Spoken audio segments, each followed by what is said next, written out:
Hey guys, it's Scotty S3 Model Works. Greetings. Tonight I'm going to bring you up to speed on my F-18, my Super Hornet build, the E model. And apparently YouTube didn't like the fact that I was playing music that I own, but screw them and their copyright laws. So anyway, we'll get into it. But here it is over here on the bench. Excuse me, I'm still playing with new camera angles. So just wanted to show you guys a couple of things on here. Last night, look at the proboscis on this thing. Look at how immense that is. Look at my beautiful turntable. Thank you, Kathy. I love it. Look at the nose on this monster. This thing is huge. The nose joints all the way down here. When I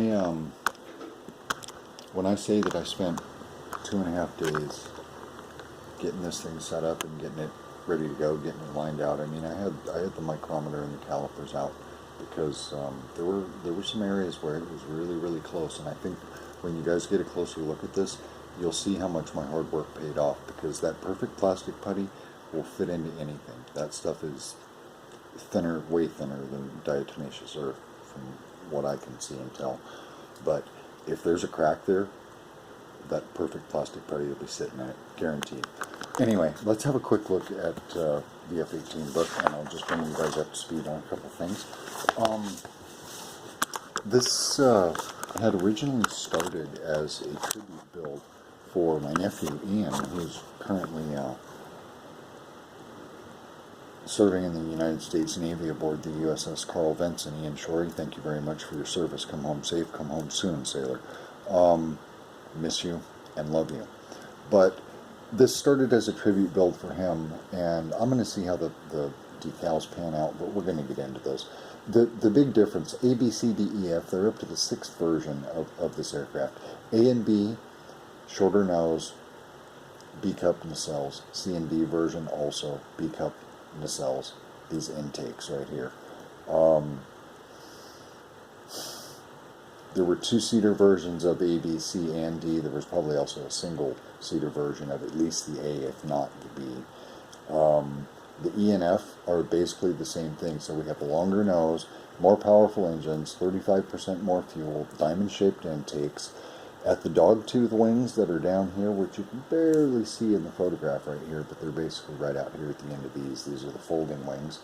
U.S. Navy requirement for all aircraft carrier operations to be at least a portion of them refigurable or able to change their physical footprint. So that's this aircraft's attempt at that. Sorry, I'm getting off track here.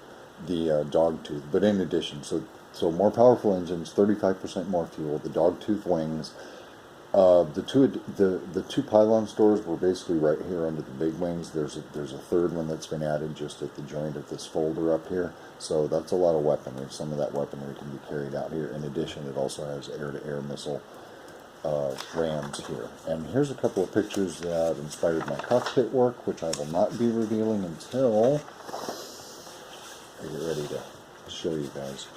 But real quick, just wanted to see if I missed anything on that. No, not really. Additional componentry, tech, fly-by-wire, General Electric F404/402 series turbofan engines, 18,000 pounds thrust each, 18 feet long. It's a lot of motor. A lot of motor for a big aircraft. But anyway, here we go. So I'm going to drag it over here to the bench.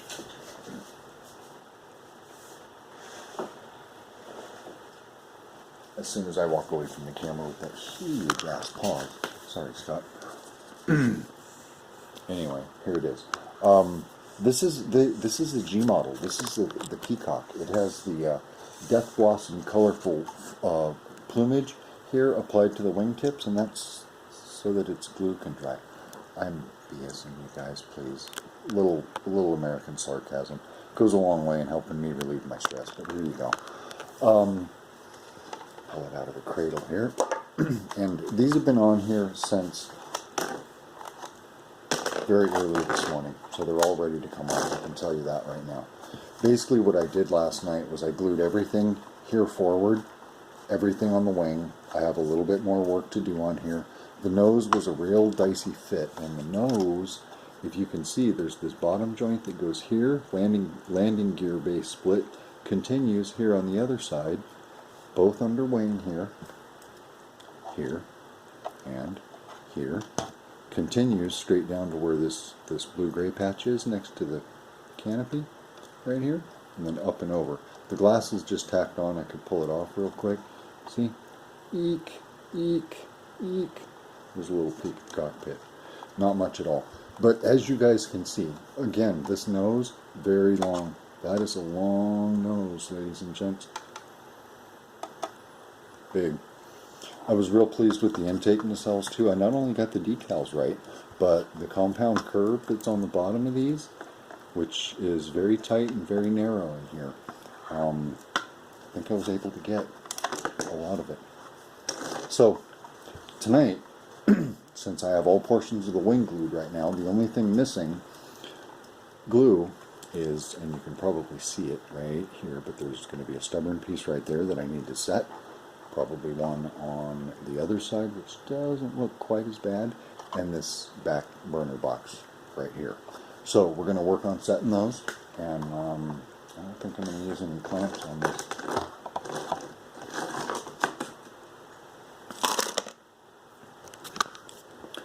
But here we go. Hope you guys are having fun. I'm going to use some Tamiya extra thin. Find my drag bag. My favorite all-time tool, toothpick. Just in case I need something to get hinky with. And I do want my magnifiers. Sorry about that. That was stupid vision. Sorry, I'm learning to play with the new camera. So let's try a different angle. Let me put it up on the turntable. You guys can watch me work upside down. Ooh, I almost spilled you there. Sorry, we won't do that. We'll see how this works out for just a minute or two, so you can see what I'm doing. So anyway, the area I'm going to glue is all this back here, but I'm going to try and get these set. And here's my other favorite tool, number 11 X-Acto blade, devoid of its handle. Imagine that.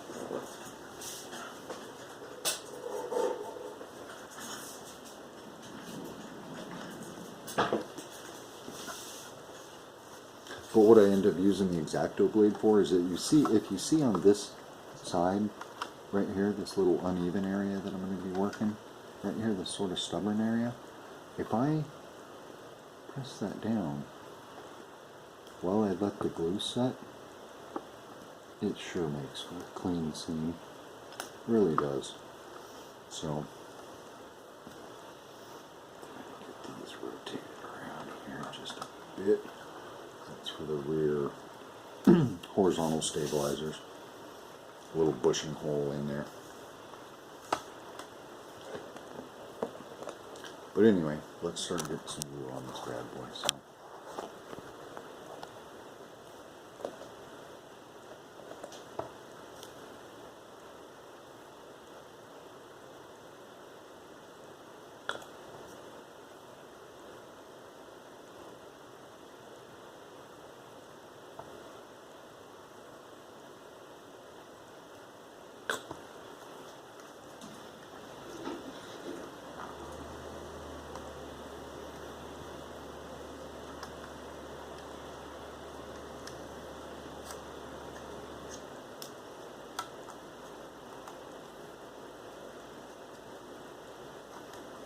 This thing actually glued up really, really nicely. I was very pleased with the efforts that I spent to pre-clean this thing, and literally, I did. I probably worked for a solid 2 days last week on getting this thing all dressed out. It was a pain, but the extra work shows. All the injector pin marks that were related to any of the assemblies on the inside, everything was filed flat, smooth, and ready to go. And it really did pay off with the build process, because even though I wasn't really ready to go, like, I wasn't even going to do the nose. I was just out here to dry fit it, and I was like, damn, it slipped in there so good that I just went boom, fell right into place. Plastic melted up nice. It was gorgeous. Very, very, very, very good. I was very, very impressed.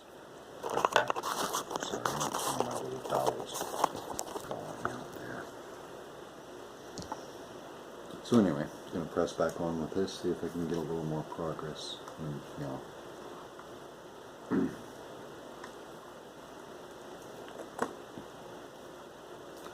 I usually let the glue sit in here for a little bit because it does do a real good job of melting this plastic, which is exactly what it's supposed to do.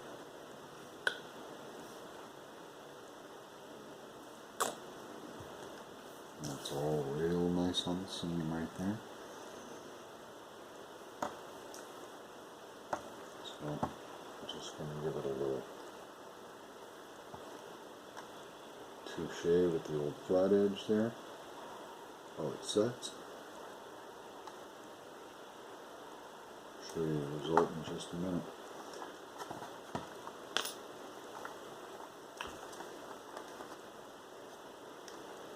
Still getting gummy. It's okay. Just hasn't quite all evaporated yet out of there. And I'm going to hit it again, so I'll make sure I get it good.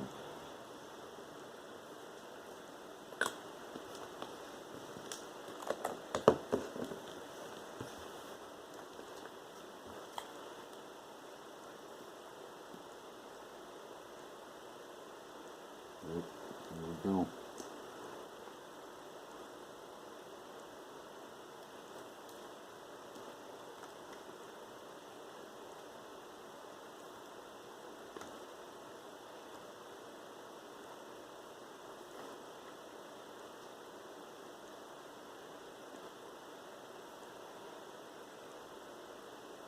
Sorry if I look tired, I am. Sunday night, been a nice day. Wasn't too terribly hot today. Wasn't miserable like it was a couple of weeks ago, Jesus. Okay, this one's being a bit of a biatch, so see if I can melt her up one last time here.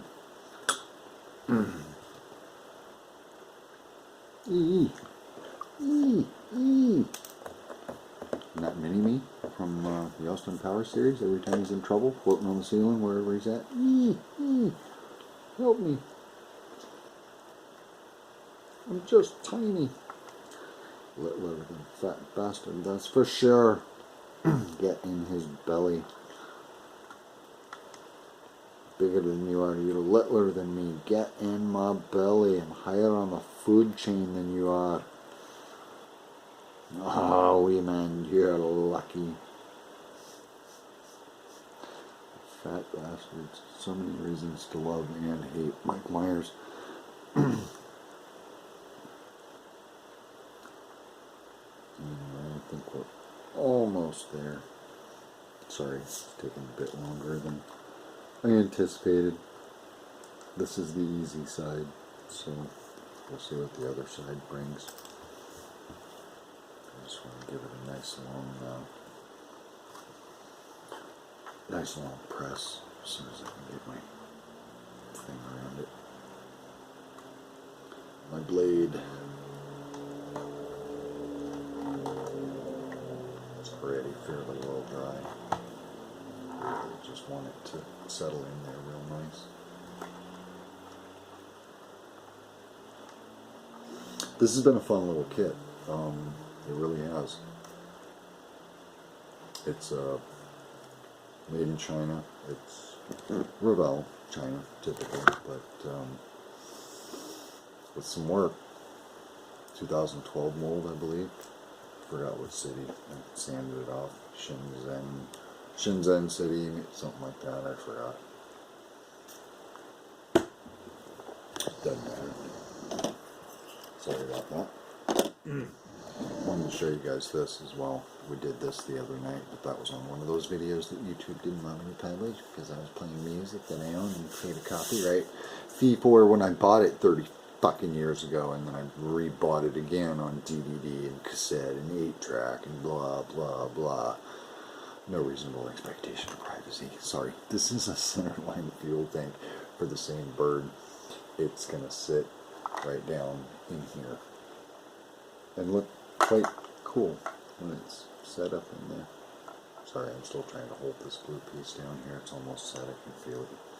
So anyway, turn this back down here a little bit so you guys can hopefully get a better look at what I'm doing here. You want to try another bench view? You want to try a different one? Something up here in the corner maybe? Hell, sure, let's give it a shot.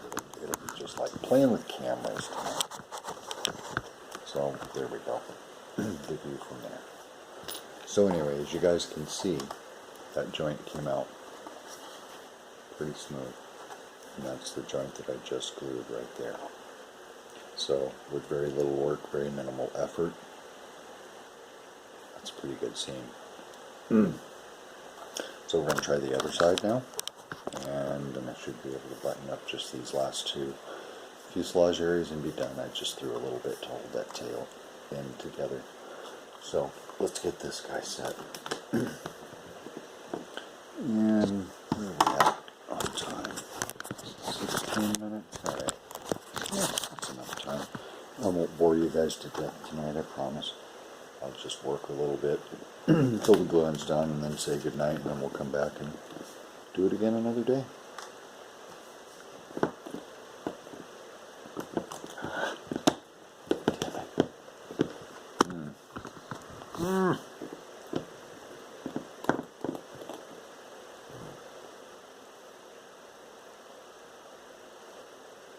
So I just lay a bunch in there. Not that much of a bunch, but a pretty fair bit. Get it good and wet. Give it a chance to get good and soppy. Start melting that plastic some. And then almost as soon as it's ready, you need to be ready with your little toothpick or your technique or however you're going to do it. So this one's going to prove to be a bit more of a bear, but I hope it's going to be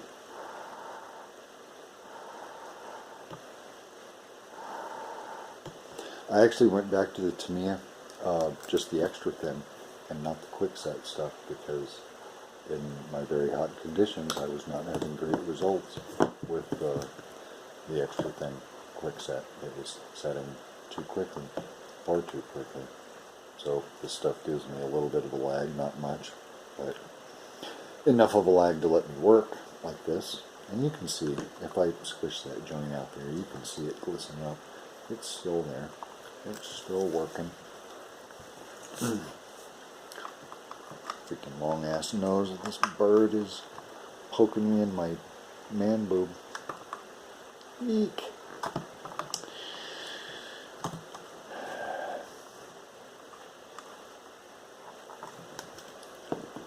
Let's try this again.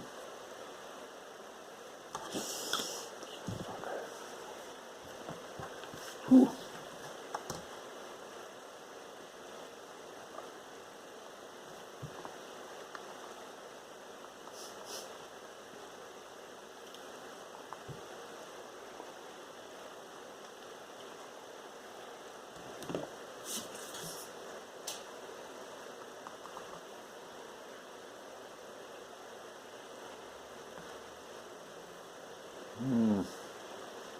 Boy, if everything doesn't get unsprung, man, this is probably going to end up being another really cool joint. It's going to be, yeah, I won't say fun to deal with, but it'll certainly be easier than it was.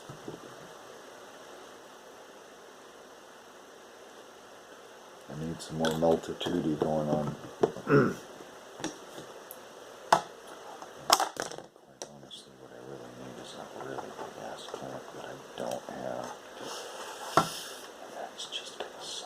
So, we're going to try it this one instead.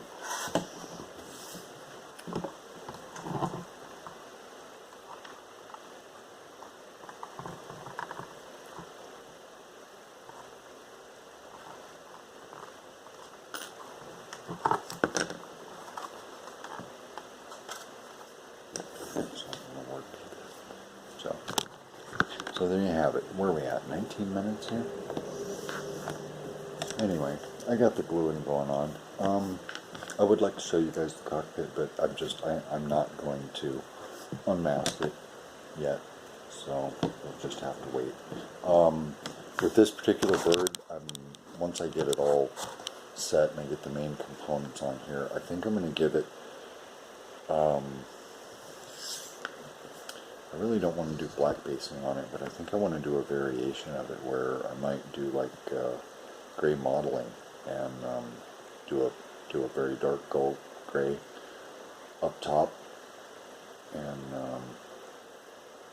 a lighter medium, more intermediate on the bottom, blended, and I don't know, man, there might even be aggressor patterns for this particular aircraft, which would be really, really cool, but I don't know where to get my hands on it right now, so I'm going to keep an eye out until I do. I got a little sloppy with that joint. I had my finger all over it, but that's okay. I don't think in the last 25, 26 months I've been modeling that I haven't bioprinted a model. Somewhere on each and every one of them is at least a very small fingerprint, or in some cases, very large fingerprint. And I just lost track of what I wanted to talk to you guys about. It was a cool thought too. It was a neat tangent. So give me a second and see if I get it back here. This time I'm actually going to pay attention to my glue, so when I see it flash, I'll leave it alone.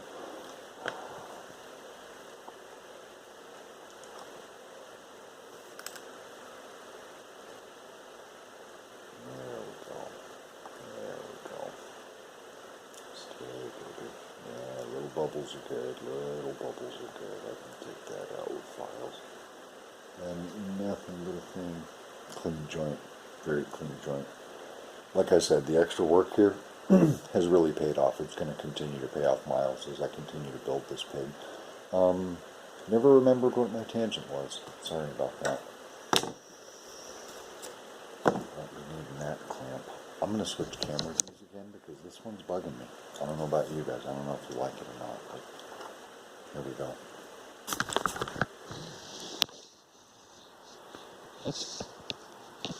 I like in this one, so I think we'll see you guys up there in the corner. So anyway, I get the cradle back out, getting ready to bed her back down as soon as I can get this stuff to finish doing what it needs to be doing.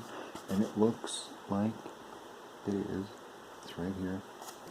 So it's going to be close. It's going to be tight. There's going to be a little bit there, but if I just continue to hold it and play with it while I finish this back, it's going to actually work out like the kitties, I think.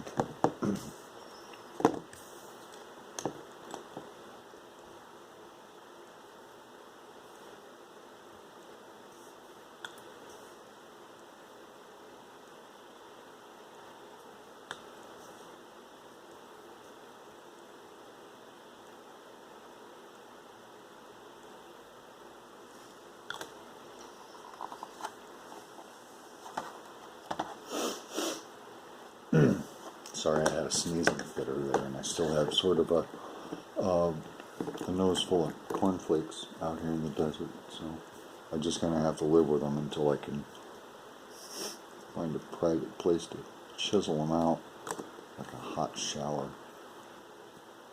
But right now I'm not worried about a hot shower. Just want to build my F-15. Having a lot of fun with it. My nephew's probably going to get this, and he's probably going to go, I just spent 6 months at sea with every F-18 in the Pacific Theater. They all flew under our carrier. I can see it. Anyway, I think it's a very good experience for him, and I think it's going to help him finish developing nicely into a young man. He's always had good moral guidance from my brother and his wife, and he's a good kid. He ran into some rough patches, but it's okay. It's nothing that wasn't recoverable, and it's nothing that was that heinous, but his parents were ready to kill him, and sometimes he was quite a handful for me as well when I was living up there on the mountain very close to them and had a lot closer contact. But love and miss you guys, and anyway, I think we're about out of here. Let me check this time on the video again. 25:06. Yeah, that's about right. So, anyway, from me to you, to S3 Model Works and Scotty Scale Studio, thank you. And if you like what you've seen, you know, tune back in. I'll be doing more comment. I don't know how much more on the F-18 I'm actually going to film. I'd like to move on to something else, and I do want to do that P-38 review, the side-by-side of the resin and brassin kit that I got for it, because that is, I don't care what anybody says, that's going to be an awesome and bitchin' build. But anyway, Scott from S3 Model Works, Revell's F-A18E Echo version Hornet. Got most of the body together tonight, and it's looking real good. So, okay, thanks for tuning in. Later, guys.